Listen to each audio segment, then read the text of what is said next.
¿Cómo quedan las piezas de Alianza País luego del remesón entre Moreno y Glass? ¿Quién se fortalece y quién pierde bajo esta situación? Para esto hemos invitado a Luis Verde Soto, analista político.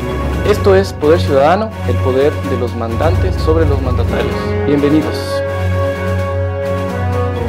Bienvenido, Luis. ¿Cómo ves tú ahora la situación? ¿Cómo ves las piezas? ¿Están desbaratado Alianza País o qué pasó dentro de ellos? Bueno, todavía hay mucho camino por recorrer.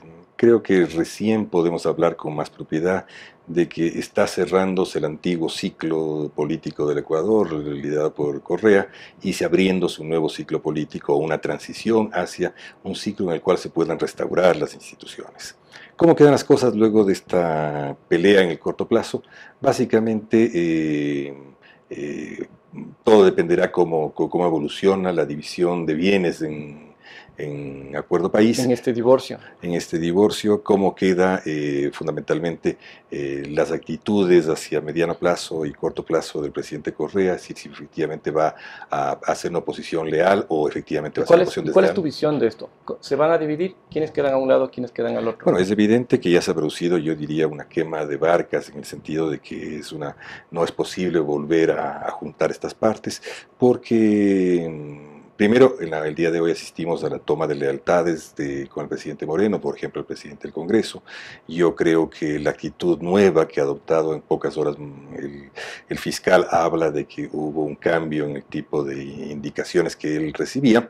Y por otra parte, veremos qué pasa con ese conjunto de funcionarios del régimen que funcionaban como cerrojos que Correa los dejó para utilizarlos en el momento oportuno. Este momento, el momento que se ha producido ya una ruptura, ya esa función de cerrojo deja de tener función, es siempre o asumen una lealtad con las propuestas del presidente Moreno o no, o ahora, tiene que salir. ¿Alguien se beneficia de esta ruptura? Porque mucha gente cree que esto es una especie de tongo para darle posibilidades luego a Correa y que venga después de 4 años a candidatizarse y ser presidente. Correa tendrá siempre la posibilidad de ser candidato con varias cosas. La primera es su poder básico, es la capacidad mediática que tiene, el carisma que él tiene, es un liderazgo caudillista y este no depende de que ocurra en las políticas públicas, más bien depende de que haya un deterioro de la situación del país para que él vuelva a aparecer como un salvador. Depende de que se mantenga la figura de la reelección indefinida, que es una figura inaudita que tiene Ecuador, que debería ser rápidamente eliminada. Depende evidentemente de que la justicia no asuma los temas de transparencia que tiene pendientes con el país y depende obviamente de hasta dónde llegue la lealtad de sus antiguos compañeros. Pero esto podrá ser un armaje, un montaje para que tenga posibilidades después, porque parece que va a haber algún tipo de medida económica que va a ser realmente contundente. ¿Esto le prepara la cancha a Correa para ser o convertirse en oposición de Lenin y tener de esa manera posibilidades luego? Esa es una de las inquietudes que tiene la ciudadanía. Yo creo que la conversión del principal opositor o el intento de ser el principal opositor por parte de Correa comenzó el día de hoy. Comenzó el día de hoy en la medida en que su principal ficha, el vicepresidente Glass, ha sido virtualmente desplazada del gobierno en espera de que pueda ser procesada un juicio político y espera que pueda ser procesado una llamada fiscal. En ese sentido ya comenzó a desempeñar un rol y a tomar roles en la oposición. Hay que ver cuánto espacio le queda en la oposición para desempeñar ese juego. Entonces yo no pienso que el tema sea la política económica. La política económica va evidentemente, ante medidas impopulares, va a crear condiciones para que Correa vuelva al intento de liderar el país, pero todo va a depender evidentemente de la profundidad con que este conflicto llegue. O sea, hasta dónde efectivamente Moreno asume la distensión, y sabemos que la distensión solamente se podrá mantener con más distensión. Ahora, ¿cómo quedan el resto de actores, los otros partidos? Porque vemos que todos le están metiendo cuchara dentro del plato y se están quedando solamente, los de antes se están quedando fuera y todos están adentro. ¿Es así como dice Correa, de que incluso los bucaranes están dentro de eso? Bueno, ahí pasó algo muy peculiar. Yo no sé qué fue lo que los operadores políticos del presidente Moreno quisieron con con el contacto con Bucaram. En la mañana de hoy, el presidente del Congreso dice haber asistido, él haber viajado a Panamá junto con el secretario de la Administración. No se sabe para qué. Él insinúa, él dice explícitamente que fue para generar medidas de protección de Glass y no para reclutar votos. Hay que saber de qué se trata. Todos estos hechos deben ser tratados en la luz pública y no de modo reservado, porque los partidos políticos también son entidades públicas. Yo creo que ¿en qué quedan el resto de funcionarios? Bueno, vamos a ver qué ocurre con los funcionarios que puso el presidente Correa directamente en Palacio, todo el equipo de asesoría económica y asesoría política, de algunos de los ministros que... De estas personas, ¿quiénes son todavía parte de Correa? ¿Son impuestos o tienen afinidad con Correa? En principio todos eran exfuncionarios de Correa, ¿no es cierto? La mayor lealtad, yo me figuro que está entre la gente del equipo político y la gente del equipo económico de ahora. Era evidente que el presidente Moreno no estaba, el presidente ecuatoriano, haciéndoles caso, pero es ahí donde se radicaban los principales cerrojos. Pero también existen ministros y ministras que teniendo una altiva lealtad con el presidente Correa trataron de cambiar su discurso con cierto tufo hipócrita, pero vamos a ver si han jurado lealtad o no ya bajo las nuevas circunstancias en las que no es posible bogar en dos aguas, hasta que no es posible caminar a horcajadas entre Correa y Moreno. ¿Y no está ridiculizando de alguna manera Lenín Moreno al equipo de Correa, económico sobre todo? ¿No lo está ridiculizando? ¿O al mismo Correa? ¿En qué plan queda? ¿Cómo queda la percepción? ¿O qué es lo que está ocurriendo ahí? Porque son las mismas personas las que ahora están cambiando el discurso y están revelando cosas que antes defendieron a capa y espada. Salvo el ministro de Finanzas, no he visto a ningún otro que salga a defender explícitamente eso, ¿no? Entre esto más bien les he visto ocultos ante la prensa, ocultos ante la opinión pública, y claro, ya creo que ya luego de que se han clarificado algunas aguas, sobre todo en el tema de corrupción, y obviamente el desperdicio fue una forma de corrupción, es necesario que se clarifiquen cifras y se dejen de manejar eufemismos para hablar sobre las cifras y sobre la actitud y el orden que les dio Correa en su momento. Este momento es el momento en el cual ya ellos también tienen que clarificar el mensaje, tienen que dejar de que la cortesía a un lado y tienen que aprender a ganar opinión pública. La opinión pública está profundamente molesta con lo que está ocurriendo. ¿Y cómo queda dividida la opinión pública? ¿Tenemos todavía simpatías con Correa? ¿Cómo van cómo van las percepciones de la gente hacia los diferentes sectores o grupos políticos? Bueno, eso vamos a tener que verlo desde mañana, desde hoy día, ¿no es verdad? Porque ese abultado 70 o más por ciento que estaba alrededor del presidente Moreno, que estaba formado por un 20% bueno que emigró de la votación de Lasso, que fue votación general más ligada a la izquierda en su momento, ahora tomará una posición y ahí veremos cómo ese 50% de votantes que tuvo Moreno ligados a Alianza País, dónde se ubican en el momento en el cual ese partido se divide o no.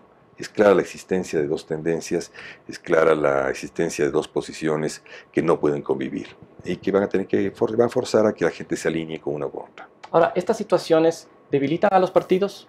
¿Se ve Alianza País debilitada en realidad? Porque ahora también tenemos competidores de Alianza País como el partido de Spinel, el de Jairala, que incluso reciben los aportes de funcionarios públicos que antes aportaban a Alianza País y ahora están aportando allá. Y de alguna manera el recaudador principal vemos que ya no está actuando porque está defendiéndose, ¿no? Bueno, vamos a ver cómo esa página negra de la obtención de recursos de financiamiento político se clarifica, que debe ser parte necesaria de eliminar las fuentes de corrupción del país. Los partidos políticos tienen financiamiento estatal. Los ciudadanos pagamos a los partidos políticos como nuestros agentes de servicio. ¿Y quién paga los sándwiches o quién paga los buses? Eso los paga el Estado. Los pagaba el Estado, sí, los pagaba el Estado, sí. El Estado es público y notorio que en el anterior gobierno las movilizaciones se realizaban bajo rubros específicos del Estado, incluso hay costos, hay empresas que realizaban esto, hay empresas que fueron forzadas a pagar sobreprecios. Pero no a través de los canales ordinarios que llegaban a los partidos políticos, sino a través de las mismas instituciones del Estado. Lo que pasa es que si ves, tu país no diferenciaba lo que era un partido de lo que era el Estado. quién era funcionario del país, eran funcionarios del Estado a la vez, las cosas que se hacían con el país se hacían con recursos del Estado, se confundían las dos áreas plenamente. Y esto comenzó a diferenciarse, y es preciso que termine de diferenciarse totalmente, primero. Segundo, porque este rato país no es un solo cuerpo, además del hecho inmoral de financiar temas partidarios con recursos estatales, país no es un solo cuerpo y no puede seguir financiándose a los amigos y a los enemigos.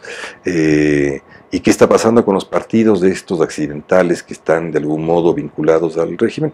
Pues yo pienso que también deben estar sujetos al escrutinio público y sujetos al escrutinio del presidente Moreno para evitar que su misma gestión quede manchada por esos partidos. ¿Qué más puede haber del financiamiento público que venga hacia los partidos ahora? Bueno, primero se van a pagar la reposición de gastos de campaña, se van a pagar los gastos permanentes de partido. En el caso del país es una cantidad muy grande. Supongo que parte del intento de quedarse con país y no ir a fundar un nuevo partido es eso. Ahí hay una deuda del Estado con país muy fuerte, que debe llevar a algo cerca de $2 millones, supongo. Entonces hay cosas que también obligan a rectificar. Hasta el mismo presidente Correa, que en exceso de entusiasmo dijo que quería fundar un nuevo partido, y sus seguidores dijeron, no, por favor, quédate con el que tenemos, porque además hay que recibir los fondos públicos. Claro. Ahora, vemos que toda escoba nueva barre mejor, ¿verdad? Y vemos que incluso están haciendo los controles en las aduanas, la policía está incautando drogas, todos están funcionando prácticamente bien. Pero, ¿existe algún indicio de que este gobierno vaya a cometer los mismos errores de captar dinero del Estado para financiar sus actividades políticas? ¿O todavía vemos alguna cautela en eso y tenemos algún tipo de esperanza de que no sea así? En 100 días hay poco que ver, hay poco que examinar, hay poco que escrutar, ¿no es verdad? Esperanzas existen. Yo creo que este rato hay que poner esperanzas en el país, hay que poner esperanzas en que la gestión pública readquiera primero limpieza y transparencia para empezar un proceso de transición. Que este proceso de transición se dé profundizando la distensión con la sociedad, se dé de acuerdo se dé en la conformación de acuerdos y consensos con la sociedad, se pueda lograr no solamente esta invitación a diálogos formales, sino reales, en que se diseñen políticas públicas y veamos lo más importante, la distensión solamente podrá sustentarse con más transparencia, es decir, llevando las poquísimas causas que están abiertas hasta el final. Ya. ¿Y cómo ve, tú estuviste ahora en Washington, me imagino que habrás estado con algún tipo de actor político internacional, ¿cómo ve la gente desde fuera? ¿Ve con positivismo esta actitud de Lenín Moreno? Bueno, en general la gente de las ONGs, la gente que tiene vinculaciones públicas, los organismos internacionales, los organismos supranacionales, ven todos preocupados de qué está pasando en el Ecuador, en el sentido de cuál es el grado de consecuencia con que el presidente Moreno ha dado pasos para la distensión y para la apertura.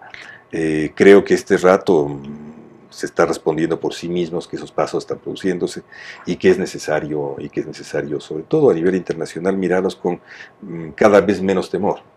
Que sería mirarlos a Ecuador, aunque en temas internacionales Ecuador no ha dado ni un solo paso de distensión y de desalineamiento con hechos y con situaciones tan dolorosas como la venezolana. ¿Ahí existe alguna posibilidad de cambiar? Porque la lealtad de, por ejemplo, María Fernanda Espinosa es total hacia Maduro. Entonces, ¿qué posiciones vamos a tener de aquí en adelante? Bueno, hay que tener dos posiciones que son insoslayables al margen de los gustos que tenga un ministro o no.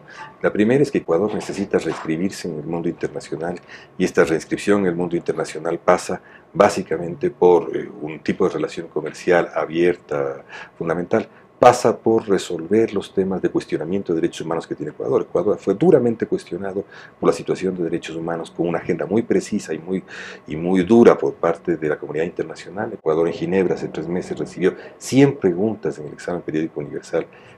Hubo casi un centenar de países que quisieron intervenir e intervinieron preguntando a Ecuador qué es lo que estaba ocurriendo en derechos humanos y aparecieron nuevos temas.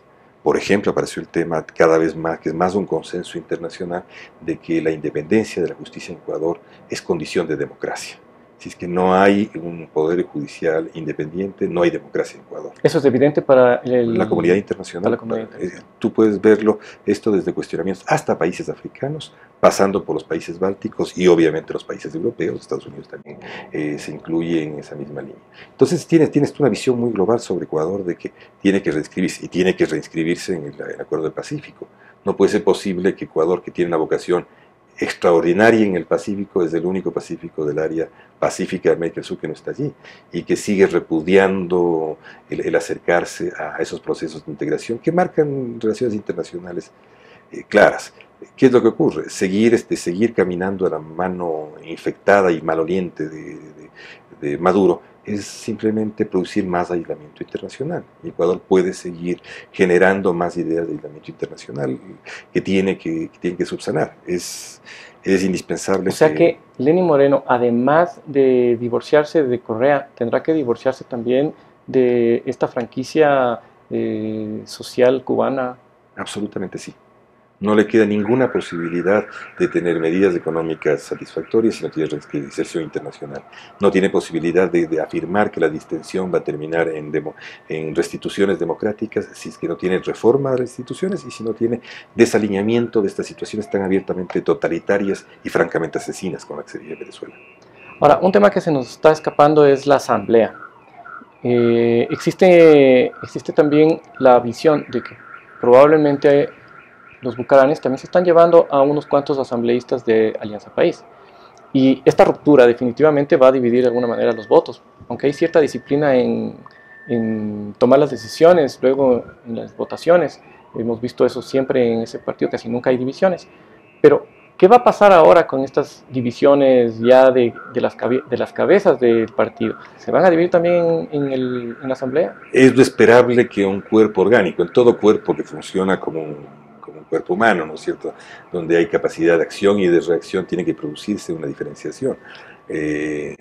Aquí la pregunta sería si los asambleístas están más dispuestos a seguir al expresidente que trató de ser el poder tras del trono, si están dispuestos a seguir a su directora ejecutiva de Imbabura, o están dispuestos a seguir a su presidente de país y presidente de la nación.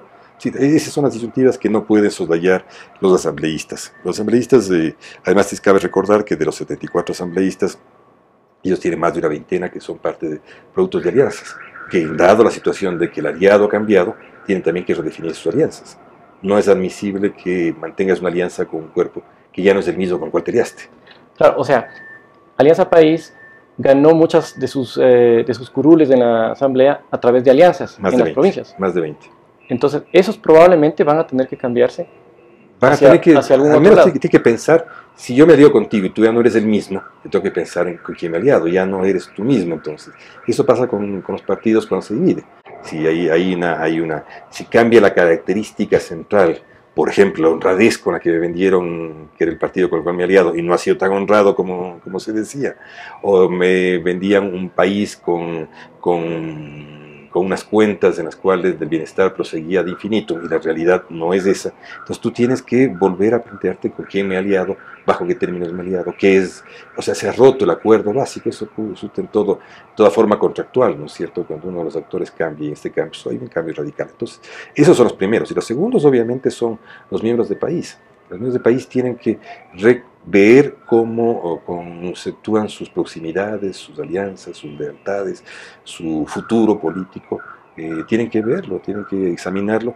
Y yo creo que aquí hay una cosa muy clara, es o te alineas con la transparencia, o con los pedidos de transparencia, con la necesidad de transparencia, o te alineas con el otro lado, que es un lado de presumible opacidad en el manejo de fondos, de un pasado que fue luminoso mientras duró el dinero, y cuando el dinero dejó de haber se convirtió en un pasado más bien oscuro y lleno de elementos que te llevan a pensar de que la transparencia no guió la gestión del anterior gobierno. Ahora, ¿qué indicadores son los indicadores en los que debemos tomar atención ahora que vemos que se va a dividir esto un poco más de lo que ya estamos viendo? ¿Cuáles son los indicadores que nos van a decir cómo queda, por ejemplo, la Asamblea o incluso el Consejo de Participación Ciudadana, Quinto Poder? ¿En qué situación van a quedar? ¿hacia qué lado, hacia qué bando van a patear? ¿Hacia qué lado de la cancha van a patear la pelota? Bueno, tú tienes ahí, lo primero que mencionábamos era el presidente del Congreso ha mencionado ya su lealtad con el presidente Moreno, ha proclamado su lealtad con el presidente Moreno, con lo cual esta idea de que se estaba conformando una tercera posición en el Congreso ha dejado de tener curso, o al menos los diputados que se parecían, se afiliaban alrededor del presidente del Congreso, se aproximarían ya al presidente Moreno, porque es la primera cosa que queda clara. La primera medida que tendremos obviamente es la actitud que tenga el GAL, seguramente el día de mañana, para reabrir el juicio político al presidente Glass. Esa es la primera medida que tendremos que ver hasta dónde en el país hay cierta permeabilidad para producir o reabrir ese juicio, o en su defecto, si más bien el presidente Correa puso un cerrojo más ahí, como los ha puesto en varias de las funciones del Estado, en las embajadas, etc. Si ha puesto un cerrojo ahí, quien lo va a abrir es la ciudadanía de las calles, porque ya es situación insostenible. No tenemos medidas de opinión pública este rato, pero es absolutamente insostenible como se ha producido. ¿Y están suficientemente calientes las calles como para llegar nuevamente? No, creo todavía no. Yo creo que todavía no, faltan, pero hay un momento en el cual esto puede desmoronarse. Y si no se dan salidas institucionales pronto, la gente va a salir a recuperar a través de diversos medios, que es la calle en el sentido clásico de manifestación, pero es la calle en el sentido de la expresión a través de los medios de comunicación, del control social y la sanción ética, y sobre todo el cambio de apoyo a través de apoyo o expresión de rechazo a través de la opinión pública y de la expresión en encuestas, de la expresión en números de aceptación, ¿no es cierto? El presidente Moreno sabe que ese es un núcleo muy difícil. Ahora este gran núcleo inicial que logró, podemos saber cuánto va a ser fisurado por país, ¿no es cierto? Perderá 20%, perderá 30%, ¿cuánto perderá? Si pierde 30 es el histórico duro que tenía el país. Si pierde 20, quiere decir que que crece más allá en la ciudadanía y no en el país. Si pierde mitad y mitad, digamos, 15-15, se queda. Es estupendo porque se habla que un país, si el país sí logró filtrar a ese partido, Ecuador, la nación ecuatoriana logró filtrar ese partido y logró dividirlo, en buen sentido, de opiniones, ¿no es cierto? Ahora, entonces tenemos lugares sensibles dentro del gobierno. ¿Cuáles serían las cosas que se tendrían que hacer para evitar que haya este desquebrajamiento que lleve a la gente a las calles? ¿En dónde estarían los puntos más críticos de...? ¿Yo qué esperaría? Yo creo que la gente si la calle tiene que volver a expresarse, no solamente en manifestación, sino en opinión, ¿no es cierto? La calle tiene que volver a expresarse, ¿no? Porque ya no existen sistemas representativos. Los partidos que existen son muy débiles y lo que hay, país no representa a los ecuatorianos. Entonces, ¿qué es lo que esperaría yo? Esperaría que haya una prudente presencia de los diputados del país en las operaciones por lograr transparencia en el Ecuador. Es decir, tiene que haber un apoyo de los diputados, aparte de los diputados del país, aquellos que no estén comprometidos con la corrupción, que apoyen, ¿no es cierto?, la ejecución de un juicio político y dentro del juicio político apoyen con su juicio la restitución de la transparencia en Ecuador. Es decir que si el CAL se niega a hacer este juicio político, la gente saldría. Yo creo que sí, porque ahí es ya claramente Correa manipulando el cerrojo, la llave de entrada para el juicio político. Tienes entonces la necesidad de que los diputados se pronuncien en ese sentido.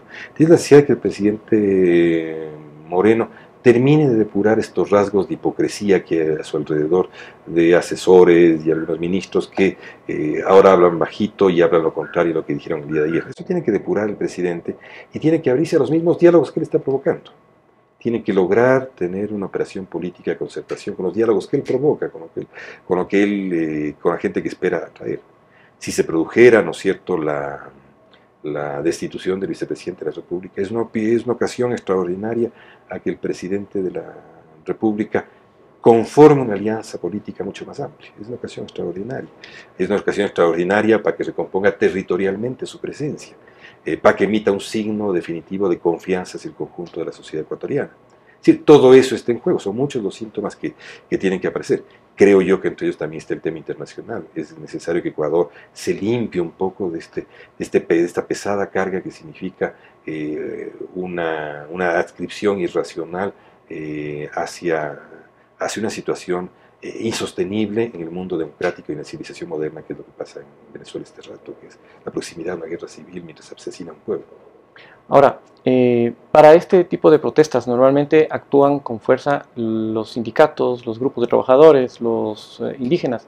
¿Han hecho alianzas de ellos también? ¿Están cerca del gobierno? Yo creo que no sé si ¿Estarían dispuestos a protestar? Yo te diría que lo primero que he visto es de que el gobierno tuvo la sensibilidad de entender que la primera medida económica que anunció era una insensatez, que fue el déficit fiscal, el pagadero con recursos de los trabajadores, que son los recursos que operan a través de la cuota que aportan los empresarios, que es parte del salario de los trabajadores. Eso era insensatez total, no solamente porque era una apropiación indebida de los fondos de los trabajadores, sino que era crear una crisis de una institución. Entonces existe indignación en estos sectores. Pero no, yo creo que ellos entendieron como buen mensaje de que se retirara esa medida, ¿no es cierto? Yo creo que han entendido, que entienden como una buena mensaje lo que ocurre con CONAI, es decir, el tema de que no se prosiga con este conjunto de juicios y más. Creo que entenderían con mucho mejor criterio, ¿no es cierto?, si fueran acordados para también con ellos clarificar las cifras que ocurren, ¿no es cierto?, y clarificar las medidas de corrección y de restabilización económica. Creo que también ellos verían con absoluta posibilidad, lo cual no significa que no haya protesta social. Significa que la protesta social se mantiene en los límites institucionales, mientras las instituciones entienden los mensajes que mandan los trabajadores desde las calles, pero sin desestabilizar la democracia. Eso es lo que ocurre en una democracia moderna en el mundo. Los trabajadores, cuando se sienten afectados por medidas impopulares, pero estas han sido procesadas en un ámbito democrático, pueden protestar en la calle sin desestabilizar el régimen político. ¿Cómo quedan entonces las perspectivas a futuro? ¿Están más hacia nos va a ir mejor? ¿Vamos a seguir igual?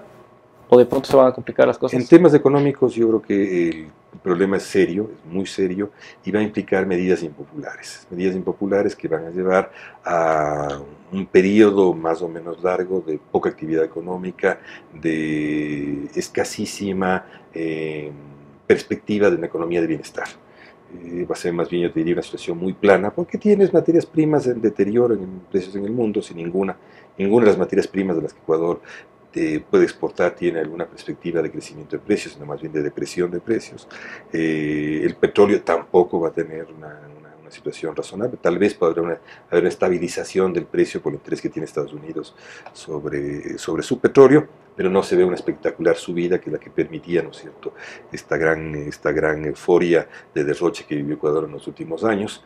Entonces ese es el primer problema serio que tenemos, obviamente, y para eso la gente no es que no tiene que protestar, no es que no tiene que competir y luchar por guardar o preservar sus condiciones de reproducción social, pero sí hacerlo en el ámbito democrático, y para hacerlo en el ámbito democrático se necesita restituir la democracia, y esto es la tarea fundamental, hay que restituir la democracia, y para eso queda un camino todavía por hacer, y para ello se requiere actores políticos serios y modernos, así que puedan estimular la convivencia pacífica y no la barbaridad que vive este país en los últimos 10 años. Muchas gracias, Luis, por tu intervención. Muchas gracias a todas las personas que nos están viendo, también al equipo de personas que conforman Poder Ciudadano. Por favor, síganos en YouTube, en Poder Ciudadano EC, también en Facebook y en Twitter como Poder Ciu EC. Hasta la próxima.